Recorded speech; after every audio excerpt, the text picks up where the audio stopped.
Gabriel Jesus to Palmeiras? The £30 million move that's actually happening.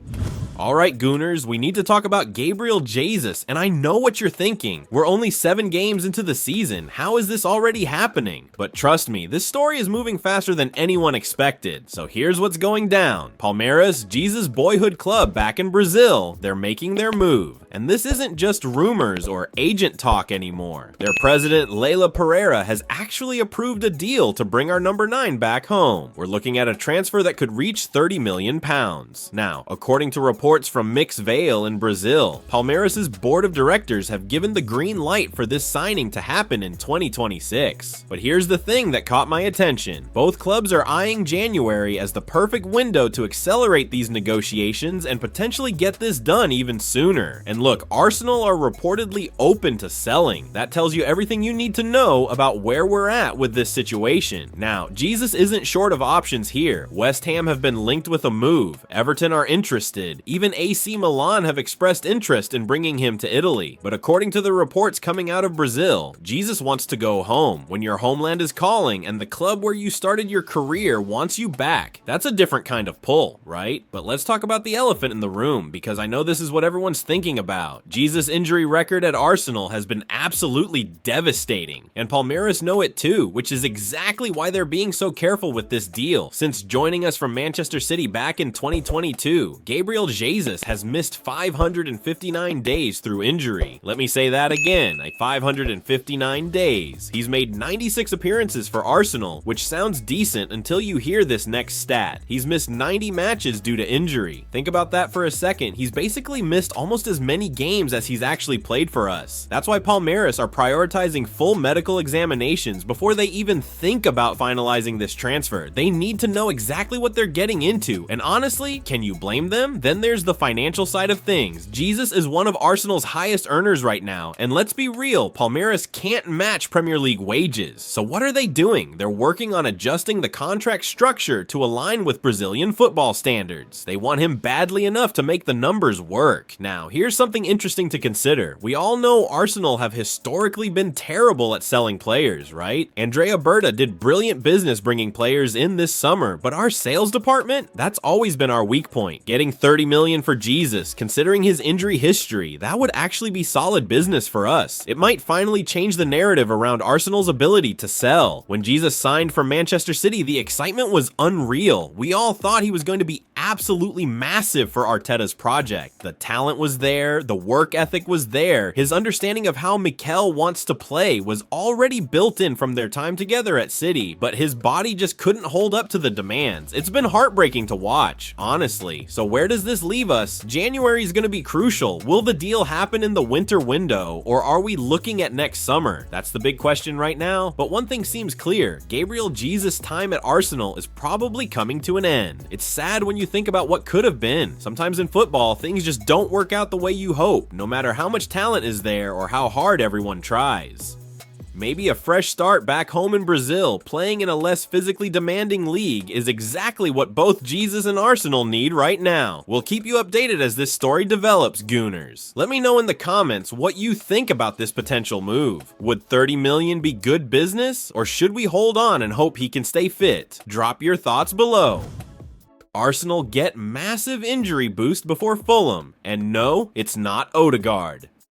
Gooners, we've got some good news on the injury front, and honestly, we'll take whatever we can get right now. Arsenal are getting one of their injured players back for the Fulham match this Saturday, and before you get too excited, no, it's not Martin Odegaard, but this could still be huge for us. Let's be honest, this season has been brutal when it comes to injuries. Odegaard's been out, Saka's had problems, Kai Havertz picked up a knock, even Noni Madueke's been dealing with setbacks. It feels like every week there's someone new on the treatment table, doesn't it? Odegaard's situation is still unclear. He picked up that MCL injury against West Ham right before the international break, and we still don't have a firm return date for the Norwegian. That's obviously a concern because we all know how important he is to how we play. But here's the positive news. Piero Hincapie is back, and this could actually be perfectly timed. For those who don't remember, we signed Hincapie on loan from Bayer Leverkusen on deadline day. The Ecuadorian defender came in as another option at the back, but here's the thing. We haven't really seen him yet. He's been dealing with a groin injury pretty much since he arrived. All we've seen is a 1-minute cameo off the bench in the Champions League away at Athletic Club. That's it, 1 minute. So naturally, there's been a lot of questions about what his role will actually be at Arsenal. We've already got Gabriel Jesus, Ricardo Calafiori, and Miles Lewis-Skelly available. So where does Hincapie fit in? Well, we might be about to find out because Mikel Arteta confirmed in his pre-match press conference that Hincapie will be available for the trip to Craven Cottage. Arteta said the West Ham game came too fast after the international break, but now Hincapie's ready to go. And here's where this gets really interesting. There's a very real possibility that Hincapie could actually start against Fulham, and it's all because of Gabriel's situation. Now, Gabriel has been absolutely brilliant since coming back from that serious hamstring injury he suffered back in April. Remember, that was a torn hamstring that required surgery, a major setback, but he's slotted straight back into Arteta's team like he never left. In fact, he's played more minutes than anyone else in the squad this season. He's been an absolute machine. But here's the concern. Arsenal are reportedly being very careful with Gabriel's workload. They're aware of that hamstring injury and they want to manage his minutes carefully. If Hincapie had been fit over the last month, there's a good chance Gabriel would have been given some rest in certain matches. But with Hincapie injured, Arteta hasn't really had that option. Now factor this in, Gabriel played for Brazil and South Korea on Friday. That's a long trip, and Brazil could play him again on Tuesday against Japan. So Gabriel's going to rack up some serious travel miles and playing time during this international break. When he gets back from Asia, it's entirely possible that Arsenal will want to protect him. Wrap him in cotton wool, as they say. And if that's the case, Craven Cottage this Saturday could be the perfect opportunity to give Gabriel a breather and hand Hincapie his first proper start for the club. Think about it. Fulham away. It's a tough game, but it's manageable. It would be a smart way to ease Hincapie into Premier League football while keeping Gabriel fresh for the bigger battles ahead.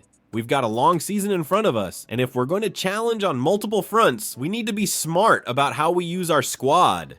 Obviously, we don't know for certain what Arteta's going to do. Gabriel's been in phenomenal form, and you could argue he's undroppable right now. But given the circumstances, the travel, the international minutes, and Arsenal's clear desire to protect him from another injury, don't be surprised if we see Hincapie get his chance on Saturday. It would actually be smart squad management, and let's face it, that's something we need to get better at if we're serious about winning trophies this season. We can't afford to run our key players into the ground. So yeah, it's not the injury news we all wanted. We'd all love to hear that Odegaard's back and ready to pull the strings in midfield, but getting Hincapie available is still a boost, especially with Gabriel's workload being what it is.